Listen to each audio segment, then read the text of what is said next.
It's 2021, and we are back with our weekly movie talk. Originally, we wanted to start the new year with Mad Max, since Mad Max starts taking place in 2021. But sadly, since Tanya Roberts passed away this week, then was alive again and then passed away again, we decided to talk about Beastmaster because even though she also played other fantastic roles like in James Bond or in Sheena, I think Sheena wasn't Sheena the first female character that got her own comic book. I think. Yeah, she played a lot of fantastic roles, but like Beastmaster was the first thing that came to mind. I mean, sadly, it's not the only person who died this week. Also, the actress who played Hux in Police Academy died this week. It's and 1 to 2 hours ago today, Steve Lytle died, a really good comic book artist who did one of my favorite versions of Red Sonja for Cross Plains Publishing. Yeah, it's a sad reason why we are talking Beastmaster today, but nevertheless, we're here to celebrate the movie. We're here to celebrate Tanya Roberts' performance in that movie. And yeah, first I want to start with welcoming my co-host Sean. How are you? I'm doing fine, man. I'm glad we switched to Beastmaster because it gave me a reason to watch that movie. I used to love watching the Beastmaster movies when I was a kid. So, when the news of Tanya Roberts hit, which was devastating, and you said let's talk Beastmaster, I was like, perfect reason for me to rewatch that movie and after watching it, I really enjoyed the Beastmaster movie, especially the first one. I heard that recently in the US a really nice special edition came out, like with different covers on Blu-ray for the Beastmaster. So I have to look at one. The German Blu-ray edition. I think maybe it was even the first Blu-ray of the movie came out 2 years ago. So I rewatched it this week for the first time since 2 years. And the funny thing, every time I rewatch Beastmaster, the first thing is it's always more serious than I have it in remembrance. It's because back in the day, this movie was this and the sequels. They were always shown on German television, and the sequels a little bit more funny. So I always forgot how really serious the first one is. This one is definitely the serious one, whereas when you get to the sequel and he goes through the pull of time of 90s LA, yeah, they was definitely cheesing it up a little bit, with the female character in that movie and all. But yeah, the first one actually had a nice, serious storyline. Yeah. Hey, Gary B, thanks for joining us today. Yeah, it's the first one also really has a nice history. I mean, Don Coscarelli, if he wrote and directed it, he's a very talented director. He didn't do a lot of stuff, but his Phantasm movies are awesome horror classics, and he also did one of the best movies ever made, Baba Hotep. Yeah. And Baba Hotep is a fantastic movie. Yeah, and actually, this movie is often referred to as a Conan clone. Of course, in 1982, a lot of other barbarian movies came out because Conan was for a while in production. A lot of people wanted to jump on the bandwagon, but Coscarelli originally wanted to do a neo-peplum, which is funny because most of the Conan ripoffs in Italy are not referred to as sword and sorcery movies, but neo-peplum. The Italians saw them in a line with the sword and sandals movies. And this was originally also the goal of Coscarelli behind this movie to use like the success of Conan the Barbarian in order to get like a peplum movie done. Hey, Lady Fantastic, thanks for joining. The G-Man is also ready in the chat. Hey, hey, hey. Yeah, Balahota, fantastic movie. I think they didn't show it here in theaters, but I love this movie on Blu-ray, and also this movie has a very deeper message towards to how we should treat the elderly. Yeah, when have you watched Beastmaster the first time? I would say about 1990, before the second movie came out, when it was on TV. I think it was on one of the movie channels, and I watched the original Beastmaster because, like I said, it was people want to say it was a Conan clone, so I loved the first Conan movie, and when you see movies like Conan, you start venturing out to see other sword and sorcery Yeah. movies, and Beastmaster was one of the earlier ones that I saw, and you know I remember enjoying the hell out of it. It had a nice premise of a warrior that connects with animals. That can Yeah. see through their eyes, understand what they're saying in their mind, and they connect and use that team up against the soldiers. So I thought the premise was awesome, and I really enjoyed when I first watched it. I always caught the replays of it, and I watched Beastmaster 2 when that came out. I think Beastmaster 2 was straight to video, so we was able to rent that at Blockbuster and watch that. And I was a fan of the Beastmaster movies. Yeah, theater. Like I said, they were always on TV. It's you could switch Yep. on like any of the German cable TV station, and somewhere they played Beastmaster. Army of Darkness and Beastmaster. Those were the two movies that were always on German TV. Uh, and also, I always really enjoyed Beastmaster, but sometimes it's a little bit too American for me. In the sense that I think there is a little bit the character of Dar is a little bit unbalanced, the protagonist, because they wanted to show him a little bit edgy, but also he has still like this heroic American character, which is very weird in the moment when he meets the Kiri, the character of Tanya Roberts, and he acts quite rapey, which doesn't really fit Yeah, like the that scene kind of that scene kind of threw me off. Like I forgot about that scene. I was like, "What the yeah. heck is this?" Hey, Hialeah.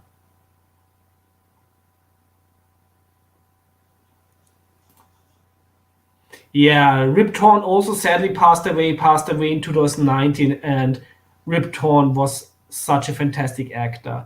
I love him in 30 Rock, one of my favorite comedy TV series, and he was, of course, also fantastic in Dodgeball, where he played Patches O'Houlihan. Yeah, Rip Torn, Yeah. fantastic actor. And in this movie, he played the villain, Marx, which is a very strange name for a villain in a fantasy movie. I mean, I agree. Like everybody called Marx is a real life villain, but in this movie, it's a strange name.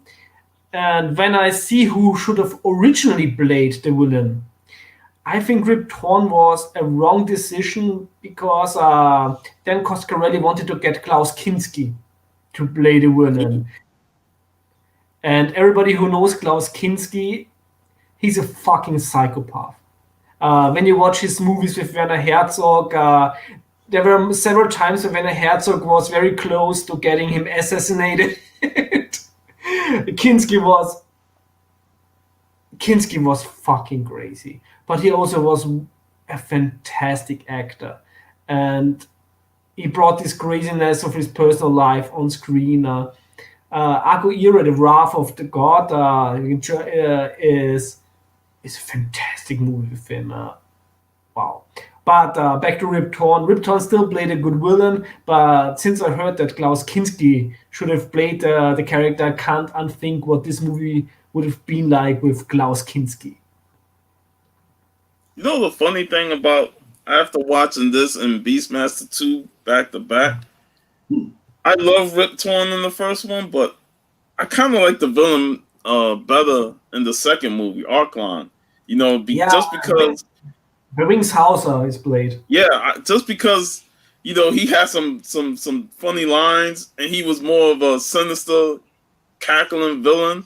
with the mask on, just made him stand out. I liked him a slightly more better. Yes, but still, Rip Torn was great in it, and this movie, like, it has savage scenes. You have people that are impaled, and Rip Torn's character is throwing children to sacrifice into the fire. Well, the beginning portions, where you see the witch switch pregnant. I mean, that shit is kind of weird, where take the child of a pregnant woman and put it inside of a cow, just so they could. Yeah, it is. And then, scenes later, when he gets older, they come to raid the place that he's staying at, and kill the man who saved him and raised him as a kid. It's like, yo, there's some serious shit going on, and it's like right in the first 30, 40 minutes of the movie. Yeah. Rule number 1 in sword and sorcery movies: never live in the village that is shown in the beginning of the movie. It's gonna end bad. Gonna get raided. At the beginning, like with the 3 witches, this is right out of Shakespeare's Macbeth, with the 3 witches that talk about the prophecy untold. It's very Shakespearean. I absolutely love the beginning. Hey, J Hood. Yeah, naked ladies. We talk about the ferrets later, because this is one of my big problems with the movie. It makes me sad every time. The only weird thing about it, since you have nudity in it, you have impaled people, you have children being sacrificed for a god. Why don't you have bloody blood bags when you hit the sword with somebody? It's like I was thinking the same thing. It's like, this is showing nudity and savage fights, but I'm like, where's the decapitations? Where's the blood? I was hoping for some savage battles. Yeah, it's like you're already going to extreme length to make this movie rated R. It's like go all the way, please. Go all the way, man. I don't want to see him slice a guy's gut and there's no blood on the sword. Yeah, that's always something that puts me out of a sword and sorcery movie, when the swords are not bloody. But this is really nitpicking, because the impaling scenes with the village are so fantastic, and also the creature design, like these bat creatures that worship eagles. Yeah, like this is right out of. This is right off the Robert E. Howard that was inspired by H.P. Lovecraft, because they're writing letters together. So this was right totally Lovecraftian creature in this movie. It's also in the second round. That swamp monster was also very Lovecraftian. Creature design fantastic, and also something that not a lot of people talk about. All the Beastmaster movies and the TV series, there are the stunt work with the animals is phenomenal. Yeah, I agree with that. You know what they touched on in the second movie, but he didn't do it in the first, was his connection with a horse. The second movie, they touched on that at the beginning, where he got in the horse's mind and he dumped the guy off. But I'm like, that whole part with the seeds at the end of the first movie, you're like, yo, he could have got all those horses to toss all those guys. So I was like, I kind of wish they touched on his power more when it came to other animals. Yeah, like Gary B said, the berserker design in the first one, with the blue glowing eyes, and this looked like the berserkers looked really right out of a Manowar cover, like with chains and spikes. Yeah, they were terrifying. Mm. Oh, nice! I have to rewatch your Christmas haul video.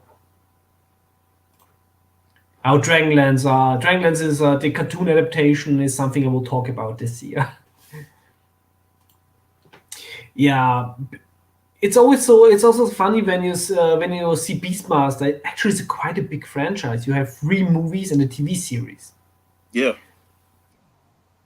so it's I quite didn't. odd when a comic book adaptation of it. The story was right there, right for it to be a comic book adaptation. I mean, it's kind of disappointing it never happened. But like you Yeah, said, Beastmaster was his niche porn name.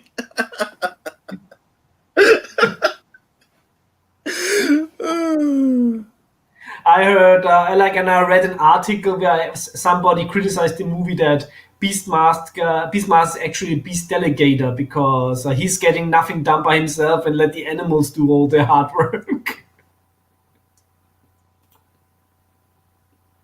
But the thing about It's the all, Beastmaster franchise is that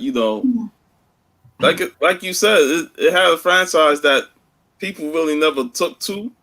Like you had the sequels, you had the TV series, and it never really gained comics, but it was actually based on the original novel by Andre Norton, which was published in 1959. Now, a funny story about that is I read the original novel after I watched the movies, thinking that it was going to be the same. But when I read it, it was completely different. The elements were there in terms of connection with the animals, but how the story was told and what was about the animals was more genetically enhanced.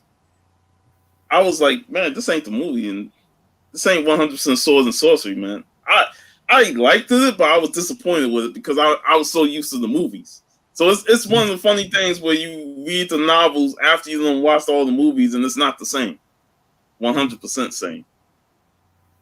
yeah, Grayman, the beast do all the work and he gets all the glory. It's the same like with your cover slinger show where Matilda does all the work and you get all the glory.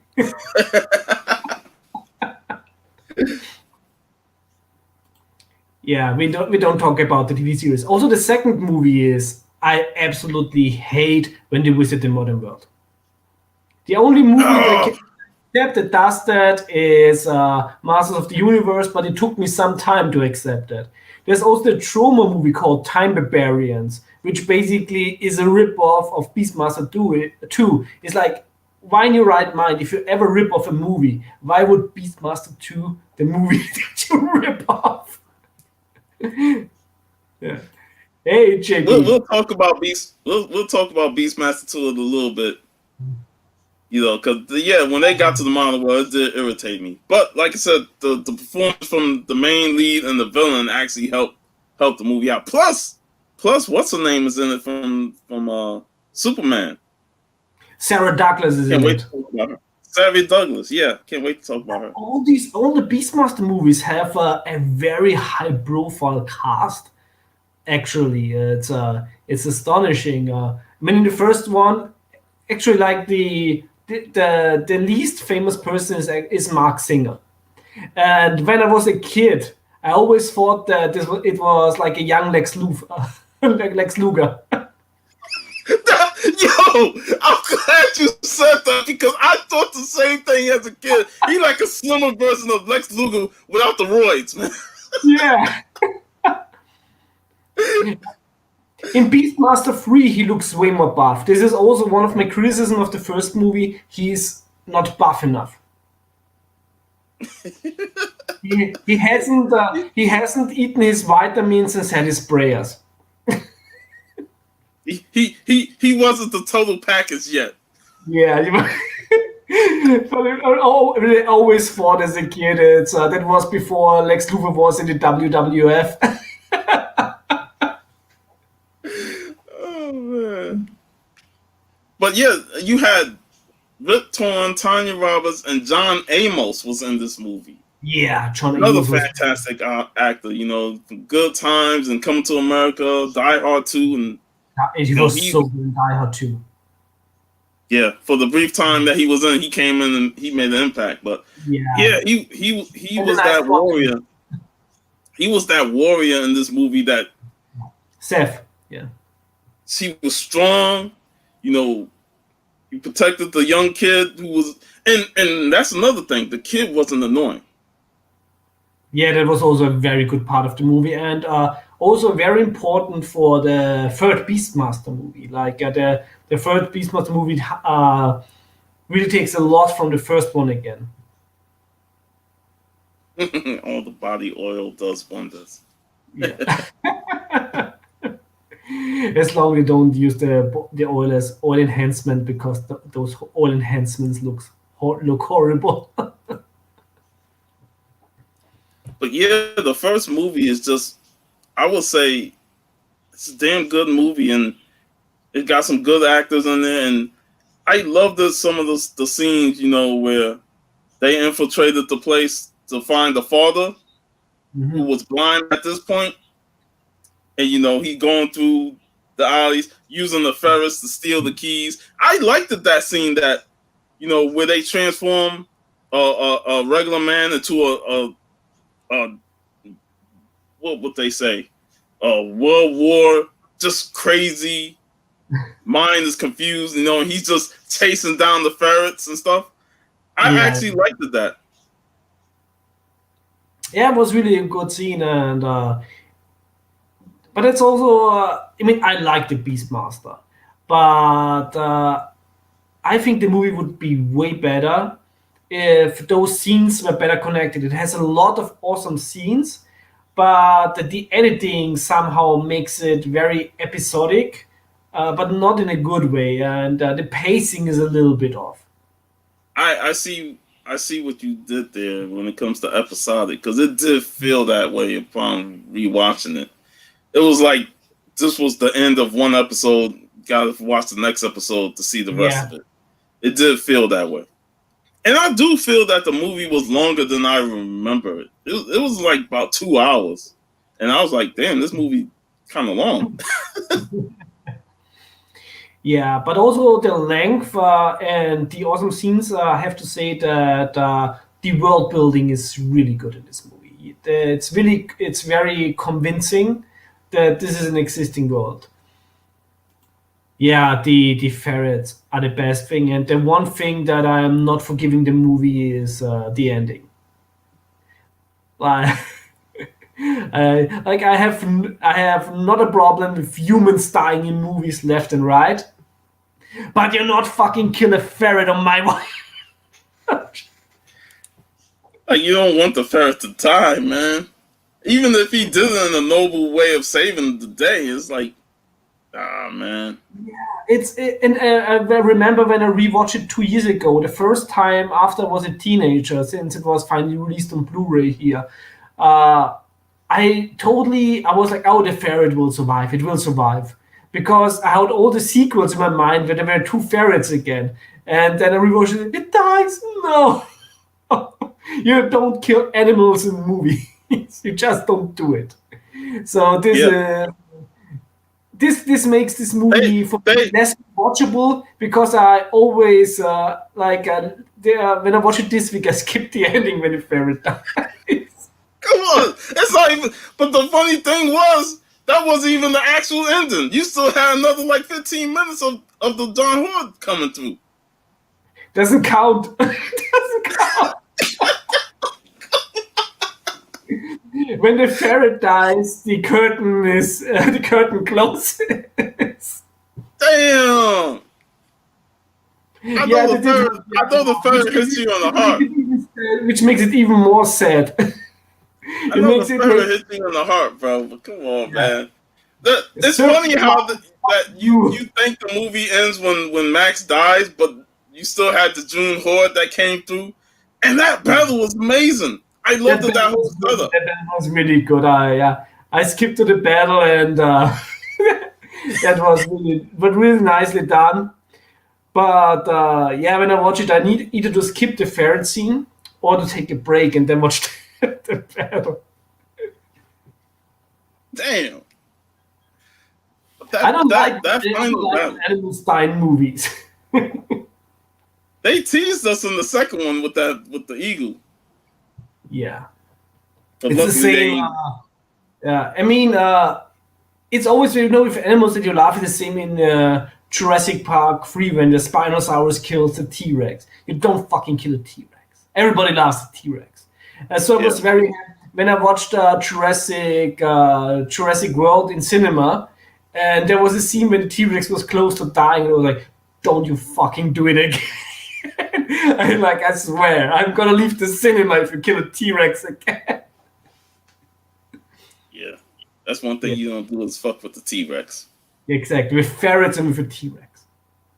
but That's but the rules. that ending fight scene in the first movie though was amazing because you thought, after he took out Max, the world is the day is saved, but then the June Horde come through, and that was the actual final battle. Them Yeah. standing their ground and defending their home, and I loved that whole setup of covering up the water with sand to make it think like this just ground. And as soon as they stepped in, and they got sunk into it, but they still kept coming.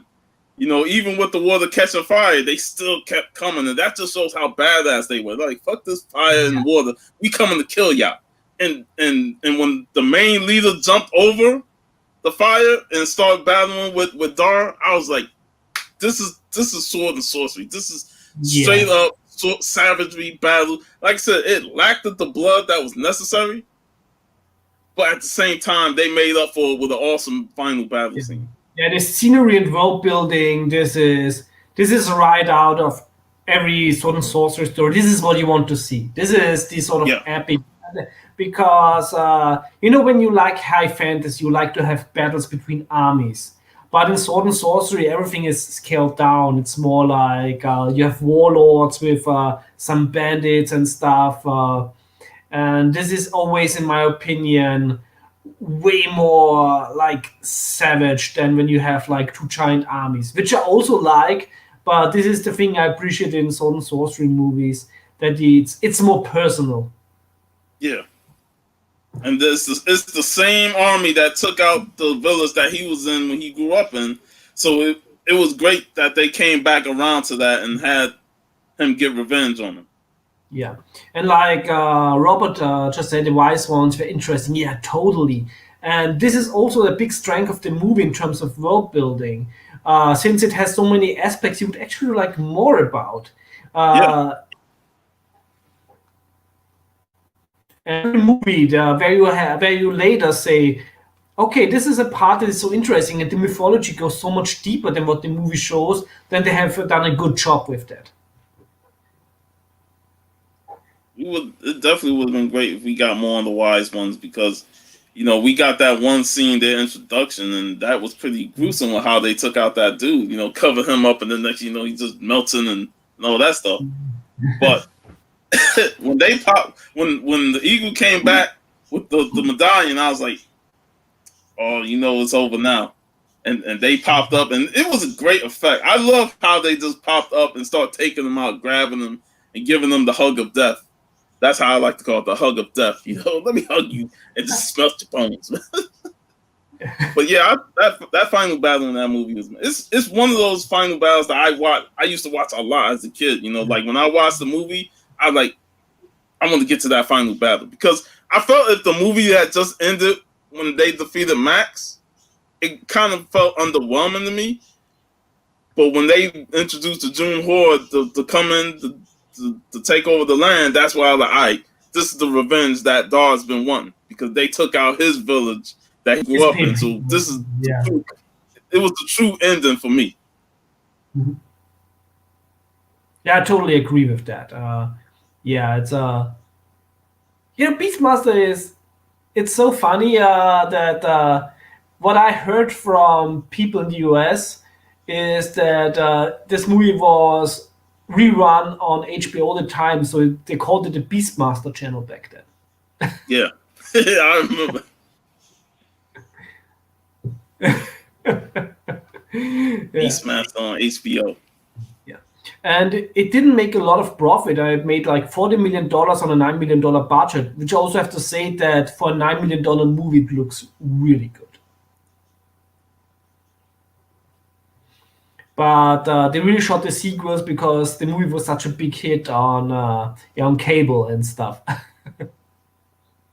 Oh yeah. But then they made Beastmaster 2 and fucked it up. When it comes to Beastmaster 2, it's like the first 30 minutes when they're in their normal land is the best parts. Yes, it's a really good movie. And the I was like, beginning, yeah, it's like when you watch this movie again, it's like, God, if only they didn't go through the damn portal. Like, I don't need to see LA. I don't need to see, the yeah, Beastmaster and Mother Time. I just want to see them battle in their own plane and, swords and sorcery, witches, magic, animals. That's what I wanted to see. But even as a kid, I was like, man, I don't want. That's like seeing Conan in modern day. Yeah, that what if Conan issue was amazing, but at the same time, do you really want to see that translated into yeah. movie? There's a Be reason why written it's really not in well. comic and not an Yeah, ongoing series. yeah. So when they did Beastmaster 2, the only thing that kept the movie interesting going forward was the villain. I feel like the villain in this movie was better than Max because he had that sinister look to him with the little mask on, and he just had some funny lines, and he kept the movie interesting, even though I didn't like the modern times. Yeah, I think the movie when it started, and if you are seeing these riders in the desert, it's and the coloring. It totally reminds me of the beginning of Conan the Destroyer. And then you also see Sarah Douglas. Oh man, It's always good to see Sarah Douglas, it's always especially good to see. when she was young. And didn't she stay in LA? I don't remember her going back to normal time. I watched the movie today, and I think you're right, but I can't 100% tell you because I think after the first 30 minutes, I was just on my phone and the movie was already in the background. Yeah, I don't think she went back to her normal time. Yeah, Last time we saw her, she was just acting as like a female general. She yeah. left, she got out the car, and that was the last we saw her. So yeah, she's still in LA to this day. Probably a wise decision as a movie, as a woman, when you can choose between a sorcery setting and LA. Yeah. Hey, she was feeling herself when she got that blue dress, and she looked fine in that blue dress. Yep, she did. Yeah, and what actually is funny because then I watched also today Beastmaster 3 for the first time in a very long time, and I actually enjoyed Beastmaster 3 because it's mythologically very much based on the first one. And I totally forgot that Casper Van Dien is playing the adult King Tal, where you see him as a kid in the first movie, and then John Wick is playing him in the third one. Yes. It's funny that, like I said, I saw this movie once, and it's so long that I tried to find it to watch it, and I couldn't watch it. I really wanted to watch it, especially with Tony Todd being in there, being Yes, in the place of John Amos's character. Seth. yeah, yeah, having the Candyman in there, he's really good in there, and he has more screen time than Seth did in the first one, which It's is a also shame it was John Amos, but hey, you can't go wrong with John Amos or Tony Todd, man. Phenomenal yeah. actors. It's if you can't have John Amos to reprise his role, Tony Todd is a very good choice. And there's also a very sexy girl from Switzerland in the movie, Sandra Hess, Mm-hmm. and she plays Shada, who is a sort of more like of an anti-hero character where you don't know which side she's truly on, and the actress actually has more to do with pop culture than most people would probably know that she does, because she's not only a sword and sorcery actress, but she also played Andrea von Strucker in the Nick Fury movie with David Hasselhoff. And Sonya Blade in the Mortal Kombat sequel that we shall not talk about. No. No, But the David Hasselhoff Nick Fury movie actually is really enjoyable, and she plays Andrea von Strucker very well. that's another movie that I used to watch a lot on Fox. Yeah, The Hall. yeah, and No, David no. Hasselhoff was the perfect choice for this version of Nick Fury back then. Like I said, now I'm gonna hunt down Beastmaster 3 or through whatever reasons, whatever website has it, and try and watch it. Because I need to complete the trilogy now. Yeah, it's really enjoyable movie, and also the villain Lord Argon is played by David Warner, which is also a very reputable actor. Yeah. So it was really strange how these movies got so many high profile actors. Man, I did shed a tear going back to Beastmaster 2 when I saw James Avery, Uncle Phil from Fresh Prince. Oh And I yeah. was like he was the only smart cop. Like the part where they was shooting at the building when Dar was going up the side steps, he was like, "Stop shooting!" And it was like, "Yeah, you should stop shooting because you don't know who you hitting inside those buildings." So it's like them guys were shooting that they could have killed somebody inside the building. So yeah, rest in Yeah. peace to James Avery, man. Yeah, sadly, a lot of actors who are like in this movie that passed away. With Tanya Roberts being only the latest, she passed away way too young. I mean, Rip Torn was an old man when he died. It's sad, but sadly, there is an expiring date to all of us. But 65 years is no age these days. And when I saw watching it and doing my research, I was like, man, what Mark Singer has been doing? Because, like you said, outside of the Beastmaster movies, he's in and out. I know he was in the V series from the '80s. I remember him in that. But that was it outside of this and Beastmaster. Hey, Chad. What's up, Jeff? Actually, he did a lot of things in TV. He also played a new character for a few episodes in the Beastmaster TV series.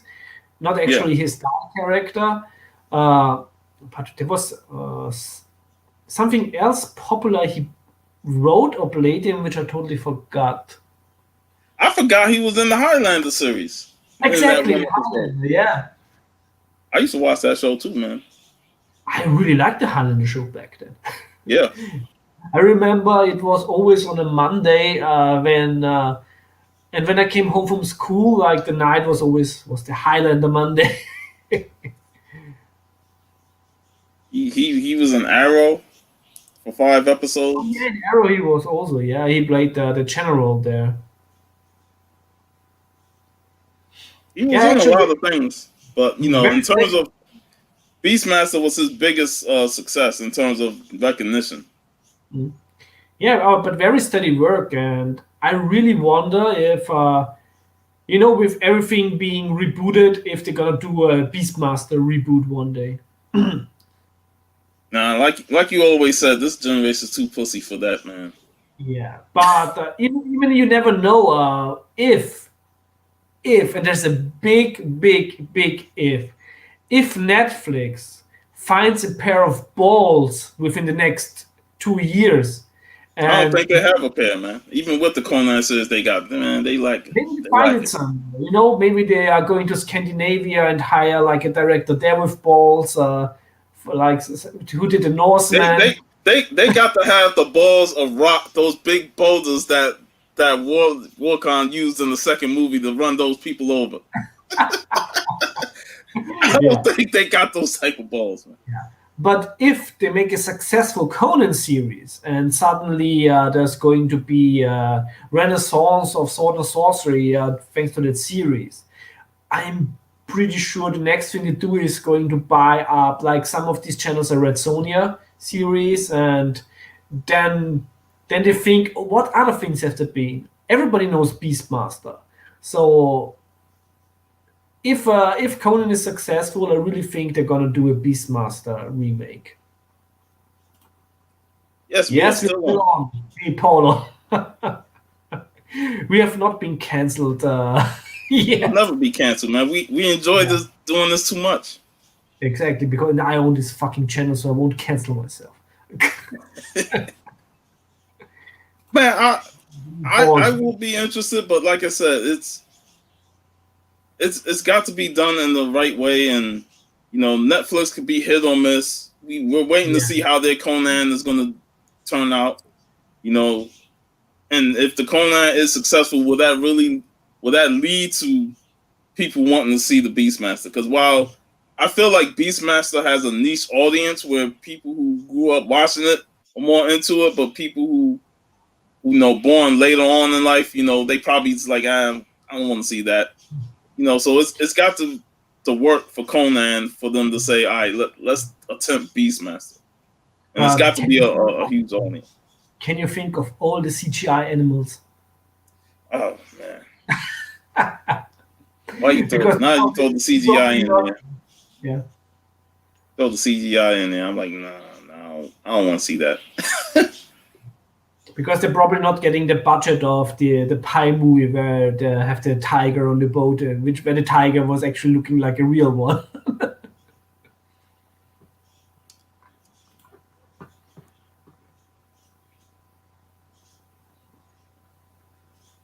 Really, because he on German TV it was almost, it felt like there was every week on Beastmaster.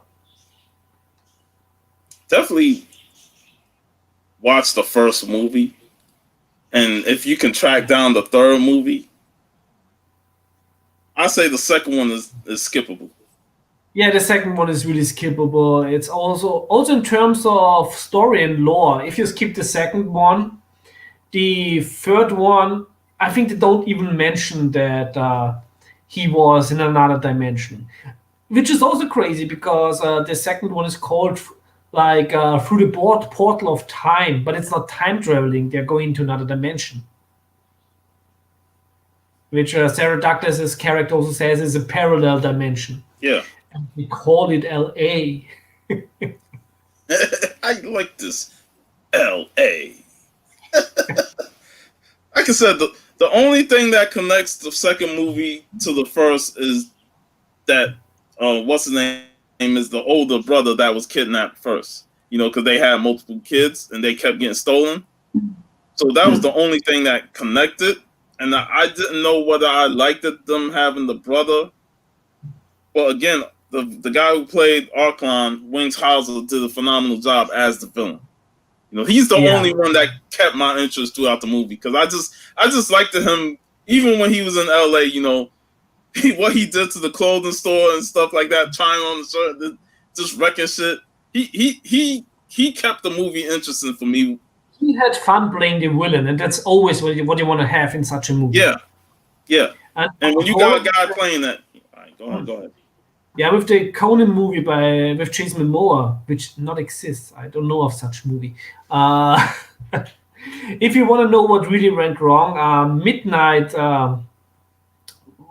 Edge YouTube channel, they did a fantastic interview with Fred Moundberg, who owns Conan Properties International. And in that interview, he talks what went wrong with this movie. So I really hope in the future that they will do a good Conan story, because, like you said, Conan should be easy. It's pulp. It's fantastic, but still very basic storytelling. What's up, Mike Silva? What's up, Cookie? Cookie. Yeah. Go beast mode, both Cookie, and always remember in the gym when you pump, lightweight, baby, lightweight. Hey, nobody is saying that Beastmaster is better than Conan. Conan is always going to be superior. Yes, of course. It's Conan is not only the franchise that put sword and sorcery as we know it on the map.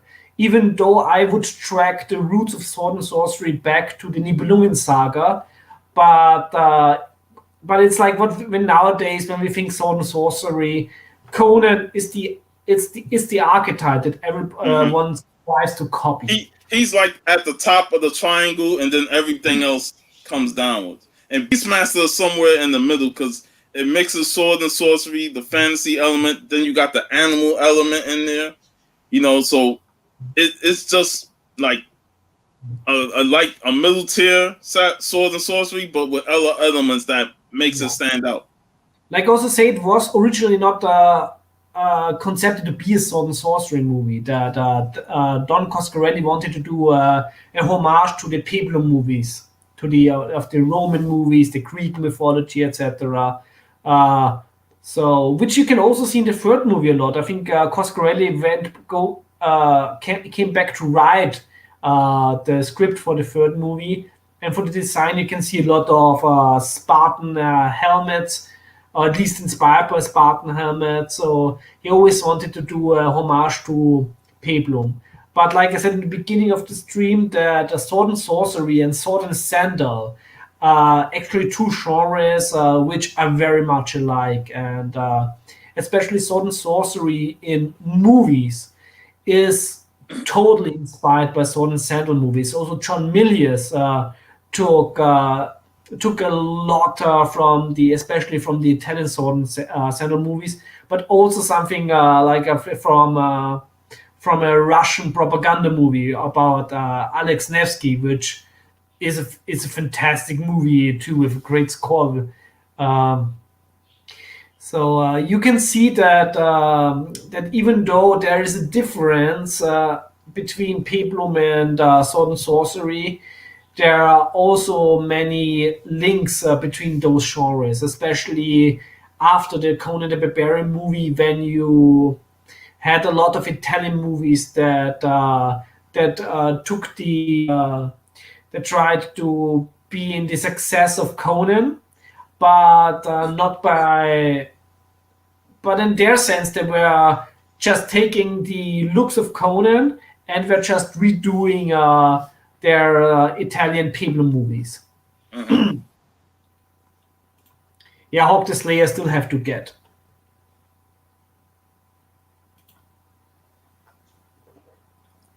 But yeah, like I said, the Beastmaster is right there, middle tier, and it's just a really good movie. Yeah. And I always say, hey, have you ever watched the Beastmaster? When we talk about Conan and stuff, I go to the next thing after we talk a whole bunch about Conan, like watch Beastmaster. And I remember having conversations in school about Beastmaster. We loved that movie because of the whole different element of him having to be able to talk with animals, see through their eyes. That's the perfect thing when you can have a eagle fly in the air and you see what he's seeing. So that's scouting ahead. That's perfect. You get to see what's ahead. Maybe there's an ambush set up that his vision will give you the vision that, hey, there's an ambush there, so don't go that way. I loved that as a kid. Me too. And I mean, when a kid, one of my favorite cartoons was Marshall Bravestar. Yeah. Which also very much the strength of the bear and also the side of the hawk, I think. Yeah. I just recently bought the Marshall Bravestar complete set on Blu-ray, so I have to rewatch that one. Which is also a thing, like a lot of Western, especially the spaghetti Western, very close to the Conan stories. Most Conan stories you can take and make a Western out of them. So these are also two genres that are very close in terms of storytelling, especially in having a not so much heroic character. And like I said before, this is one of my criticisms of Beastmaster in terms of the genre is that Dar is a little bit too heroic. But of course, it's nitpicking. It's in the end, the first one is a very entertaining movie. I would give it 7 out of 10. The second one, I give it a 7.5 for the first one. yeah, I can also see like arguing like that. But I gave Red Sonja 7.5 out of 10. And I think Red Sonja is still a little bit better than Beastmaster. Uh, the second one is the second That's one.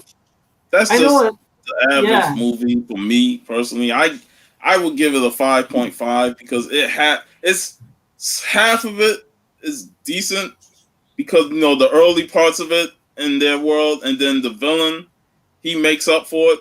But then that modern stuff just really hurts the movie to me. Torgal movie would be fantastic. Also, yeah, like the Bird of Time, and there's so many fantastic fantasy books that would make for great adaptation. And like Raymond said, Tongor, which is always funny because back in the days when Marvel tried to, before Marvel published Conan, they tried to get the Tonga rights first because back then Tonga was more popular than Conan. Yeah, times have changed, truly. Kevin Sorbo didn't has nothing to do with Beastmaster, but Kevin Sorbo played Carl Yep. in Carl the Conqueror, which is an awesome movie that we have to talk about in the future. Absolutely love this movie, especially how the end totally goes into the Robert House stories and also the comic book series by this Axaru. Fantastic, fantastic movie. Man, Kevin Sorbo catching hell now. Each role is ripped into him, man. Xena. Kevin Sorbo is on a roller, but I will always love Kevin Sorbo. I don't care what he talks about else. He's always Hercules and Carl. Yeah. I try and separate what I like from them on their movies and TV from their political views. Yeah, I separate that. Yeah. Yeah, I'm not a Christian, so it's always Yeah, yeah. he said some fucked up things, but yeah, it's His Christian movies I wouldn't watch them, but I always love when he does an action movie. That's it, man. Just do action. Yeah. But what's your grade on the second movie? My second movie, I mean, you have always to differentiate. I think a big minus for the second movie is also that it has a strong beginning. So when you switch into the modern times, it even sucks more because it had so much promise in the beginning. So yeah, the beginning I would also give like 7 out of 10, but then the movie drops to 3 to 4 out of 10. With a 4 out of 10 would be being very yeah, very polite. Like I said, I only give it a 5 because the villain. The villain kept my interest. If the villain was weak or average, then yeah, it would have got a way lower score. But the villain kept my interest to the point where I was like, all right, I'll give it a 5 mainly because of him. Yeah, it's like they make you leave the movie on. Yeah. And I don't have no rating on the third one because I have not recently watched it yet, so I'll leave that up to you. I would give the third one 6 to 6.5 out of 10. It's very enjoyable, but it has also some of the issues that the first movie has with the pacing. But I really like that they kept the lore going, and also, of course, that there are two ferrets again. So it's basically the retcon actually. No, it was 2 ferrets in the second movie. That's why. The good thing is like. And he gave him up at the end to the girl. I was like, what the fuck you doing, man? Those your thieves. Yeah. Seems he always has he has a steady supply of ferrets in the end. Yeah. And funny is also that they changed the big cat in every movie. Yeah, like in every movie they changed. Even the cover when I saw the third one, I was like, wait a minute. They went from a black tiger to a actual tiger. That was a fucking lie. Come on, man. I guess it's hard to maintain their lifespan or something. Yeah, but also, I mean, who knows? Maybe the first one started out that it was it? They wanted to have a jaguar, but need to have a tiger, and they painted the tiger, but with washable color. So maybe the tiger or maybe the tiger felt more like a lion and he transitioned into a lion. When I was young, I thought it was a panther, but I was like, nah, that's a black Yeah, tiger, and you don't normally see black tigers. yeah. The third one is called the Eye of Praxis, and I really recommend the third one. We have See, it though, here. It's released on DVD, but I think the movie is also on YouTube. I hope so because it was released on NBC. That was when it first aired. But then I remember watching it. It never replayed. And like I said, I live off the replays. The first Beastmaster, the second Beastmaster, they used to play them all the time on HBO. So I watched them all the time. Whereas the third movie only played once and never got played again. So that's why I was like, man, I forgot all about the third one. And the third one also has a really nice boss fight in the end. I will say that the first movie did have a pretty good score. Like I like the Dars theme and What was good, it was by Leah Holdridge, and yeah, the only thing that this core it should have been a little bit more of an earworm. I know that I like this core, but I I could not reproduce it now in my head as something catchy. the only one that really stuck in my head recently was the Dars theme music. That I posted in my story.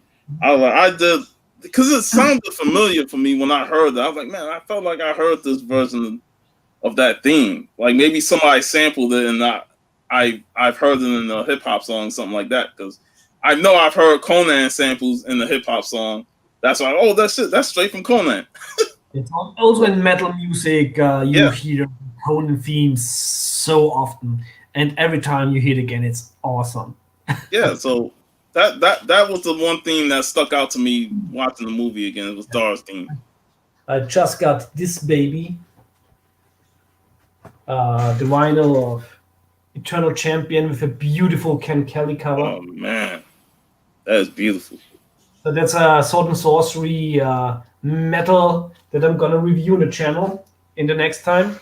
Also gonna review from a Brazilian band, Grey Wolf, their EP when I get it on tape, ordered on tape, uh, where they have, which is a concept EP about Stygia. Ah, yeah, Carl series would be amazing too. Carl is so underrated, and I think he's also often visually. I think Dark Horse did it very well to make a nice difference visual in terms of visualization between him and Conan, because Carl is actually not really barbarian. Hmm. That he is in exile of Atlantis, and he's I mean, of course, like you always have similarities with certain archetypes, but Kal is very much underrated, and I love some of the stories that Marvel did with King Kal, especially when he fought Doom, which was like a That point was of a view. really good issue. I Yeah, I yeah, I recently brought that one and I read it and I was like, man, I enjoyed it. really good. And in May this year, I almost said next year, but we're already New Year. Marvel will release the omnibus for Kal. It should Right. originally be released in December last year, but with the whole virus thing, they postponed it, and it should be released in May. And Marvel does a fantastic job with the Omnibi. I'm not the biggest fan of the recoloring they did with Conan. That's also why I'm getting the Epic collection of the old stories and not the big hardcovers. But I have the I hardcovers. Yeah, I agree with you on the recoloring. I'm not a fan of lots of recoloring. It takes away from the original artwork. Especially when you have some of those issues from that run and then you go read the omnibus. I'm like, man, the coloring just it's not the same like the original issue, man. yeah. It's like this is also why with some it's okay. Like I think with the Conan coloring, it's still very close. It's acceptable. But what DC did with the art of Todleben from Swamp Thing, it's atrocious. You know what Like, was atrocious? Neil Adams re-inking his Batman stuff. That omnibus was trash. yeah, Like and I had to trade the original stuff of his work on Batman, and then when I brought the omnibus, I'm like, what the fuck is this, man? He thickened up the inks on it, and it's like, bro, that you just messed up your original artwork on this yeah, reprint. it's I'm not paying like a premium price for an omnibus when I'm getting a lesser version of what should be in there. Yeah. Sometimes just stick with the originals, man. If you need Yeah, to do a little touch up, because the originals, that older artwork, just do little touch ups, but don't just re-ink yeah. and recolor the whole damn thing. That's why I like the True Believer reprints because they're so cheap. Marvel actually doesn't care.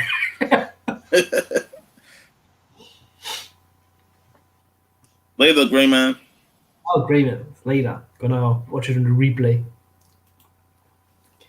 Yeah, there's a lot. Like also, like you said, Solomon Kane. Even though I like Solomon Kane, but it's not an area that I'm always particularly interested in. I absolutely love the Solomon Kane movie. I'm a big fan of James Purefoy. Rome is my favorite drama series of all time, and he plays Marcus Aurelius in that one. And he's one of the most awesome characters in the series. And his take on Solomon Kane is really good, a very underrated movie. But I also thought that we're gonna see the Solomon Kane series that Marvel promised last year. I think Callum Bunn should have written it, but with them also, like Marvel canceled a lot of stuff. I don't want Marvel doing it because I can't stand that cheap paper quality, man. Like, I Yeah, that's can't really. stand it, man. I wouldn't care so much if they would sell the books for $2. Yeah, man. It's like if you with this cheap ass paper quality, charge $2 or something, man. Yeah, Just, I no. I just put the new Alien series on my subscription on my email comic shop because I'm so hyped for this. Kennedy's writing it, and he wrote The Last God, which was really strong. So I really think that he's gonna nail it with this Alien series. But I put it on, and like I think issue one is, I think even like in euros, it was like almost like €5, and it should be like $6 to $7 or something. It's like, the fuck? And it's gonna be on cheap paper quality for a thicker book, and that's the worst. Yeah, yeah, that's the pity with Marvel. I think that I think the Dynamite got a better quality in the last issues.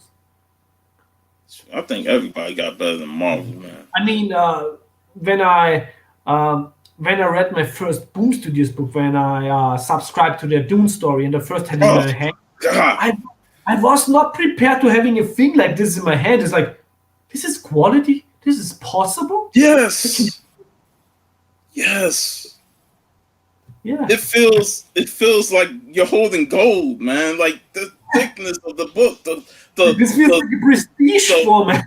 yeah, it's the prestige cover and stuff. I'm like, well, and it's three. Well, the Doom book is $4.99, but I know Boom had other books that felt that way with that cover, and they $3.99. And I'm looking at Marvel like, you charging $4, $5, $6 for books, and you giving me shitty paper quality that's equivalent to toilet paper. But yet Yeah, you got Image, Boom, Dark Horse and stuff. They give you better paper quality, and they charge them $3.99. yeah, and like with the Dune, I have no problem paying the price for it since I touched it. I was like, this is high quality. It's Yeah, not like it, when I read, it's like the Doom series. High quality. You get high quality book. You know what I yeah, mean? and this is the way they should release Conan. Yeah. I was Because disappointed with the Savage Sword book, though, man. I was like, I wanted that old school more. I made a whole video about why the Yeah, search of Conan failed. yeah. Yeah, when I'm reading a Marvel book, I have two, like on a table, I have two comic book boards, so that the cover won't be on so the color from the book won't be on the table. Yeah. And then like, gently It's a damn shame, man. We've come so far with comics that the paper quality should not be that terrible where it either sticks to your fingers or the ink rubs off onto your fingers. Come on now. Yeah, it's really a shame. And especially, I mean, this bloody company is owned by Disney. And And they sitting especially on billions of dollars. they were swimming in money, so it's but you can truly see that nobody in that company even cares about comics. Yeah, they care about the movies. It's like the IT department in IT crowd that are in the basement, and nobody cares about them as long as the superhero movies make money. Yeah. Yeah, next week we're gonna talk Mad Max finally. Do you want to talk like the whole Mad Max mythology or Talk the whole thing. yeah? There's so much. I absolutely love Mad Max. You know, when I was a kid, I only really liked the Road Warrior because the third one has a good start, but becomes a little bit too silly. And the first one was just I was not in the mindset as a kid to watch a psychological movie like the first one. The first one, I watched the second half of it more. Like from the part where they killed the wife and baby, I was like, all right, that's when he slowly becomes the road warrior, you know, with him just hunting down the bikers. But yeah, that second one though, that was my all-time favorite. And now it's always people gonna say, well, Fury Road was better than that. I still like the Road Warrior better because the storyline and you know it wasn't just 100% chasing. Because I felt like Fury Road was just a whole chase movie, and while it was great, I liked the story of Max helping these people, you know, get to what they needed. And we gotta talk about that twist. I love the twist in the Road Warrior. So yeah, we'll save that for next week. And also, even though it's not canon, I absolutely love the Fury, the video game that was took place before Fury Road. Yeah, and also there has been, I think the Mad Max comics have been the last good comics at Vertigo. You know, I saw them, but I never picked them up. I got them in trade, and I get the trade. You can have the trade for very cheap, and it's a really good read. Cool. I can't wait till next week. To watch Mad Max next week and then talk about it. Tomorrow you have your Talking with the Community show. Yeah, I'll be back tomorrow for the second episode this week or this year. And yeah, we're just gonna have a good time, you know. I'm probably gonna go to the comic shop and see what future state issues is left, but I'll pick up my comics tomorrow and we'll talk comics and anything that comes to mind. Perfect. And I guess on Sunday, the Silver Age Sundays. Yeah, Silver Age Sundays came back last Sunday after a couple of weeks hiatus. So we'll see with Javi if he's going to be able to do it, or if not, you know, maybe Jeff will host it on his channel. We'll try and get it going, man. Yeah, Javi can always get stuck at McDonald's. Who knows? Yeah. Hey, and shout out, I will be challenging for the championship next Friday on The Hunt. The 15th. I will be challenging. I've won the #1 contendership, and I've already bought my book with some of the money that Tony Sanders gave me on the winnings. So, yeah, I can't wait. I will reclaim the title. The rightful title. And you did not win the #1 championship, but you conquered it. Yeah, I conquered it because even afterwards, I saw nothing but mediocrity. Afterwards, when I came, dominated, left, and there was mediocrity around me. Exactly. So everybody be sure to sub up Tony Sanders channel. Just put Tony Sanders The Hunt in the search bar and rewatch all the past shows. They're fantastic. Awesome. Sadly, I can rarely watch it live because it starts at 6 a.m. or 5 a.m. in the morning here.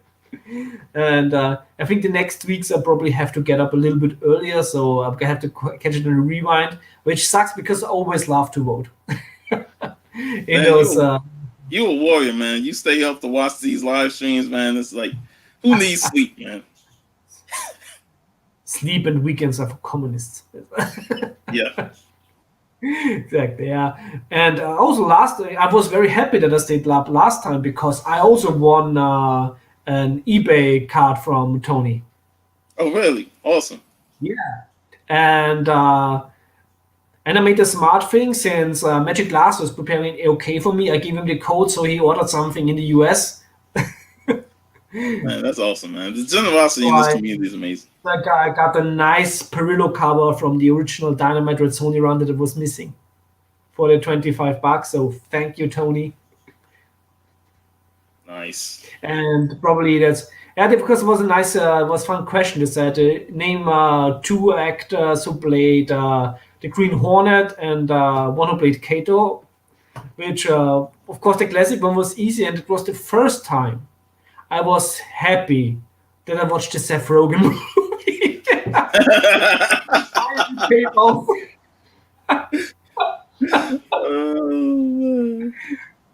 Back then, I didn't know what it was good for, but I got a free Red Sonja book because I watched Seth Rogen Green Hornet. Oh, man. Awesome. Yeah. So Awesome. thanks everybody who stayed until until now in the live chat. Also thanks to everybody who was prior in the live chat. Hope you have fun. Hope to see many of you in the live streams of other community members later tonight, and of course tomorrow for the chatting with the community on Sean's channel. And I also hope to see you next week on my channel when I'm probably gonna do a Vampirella haul video. And of course on Friday we're gonna go post-apocalyptic. Oh, yeah. If society doesn't go post-apocalyptic before we have the chance to do it. But anyway, next week is post-apocalyptic. Later, everybody. Have a savage night. And enjoy your weekend.